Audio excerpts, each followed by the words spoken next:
হাজার বছর ধরে আমি পথ হাঁটিতেছি পৃথিবীর পথে। সিংহল সমুদ্র থেকে নিশীথের অন্ধকারে মালয় সাগরে অনেক ঘুরেছি আমি বিম্বিসার অশোকের ধূসর জগতে। সেখানে ছিলাম আমি আরো দূর অন্ধকারে বিদর্ভ নগরে। আমি ক্লান্ত প্রাণিক, চারিদিকে জীবনের সমুদ্র সোফেন। আমারে দুদণ্ড শান্তি দিয়েছিল নাটুরের বনলতা সেন।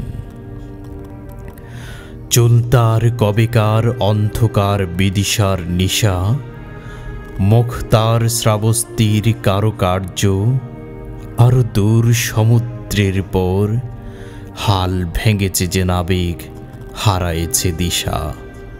সবুজ ঘাসের দেশ যখন সে চোখে দেখে দারুচিনি দ্বীপের ভেতর, তেমনি দেখেছি তারে অন্ধকারে।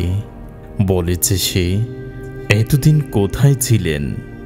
পাখির নীড়ের মতো চোখ তুলে নাটোরের বনলতা সেন। সমস্ত দিনের শেষে শিশিরের শব্দের মতন সন্ধ্যা আসে। ডানার রৌদ্রের গন্ধ মুছে ফেলে চিল।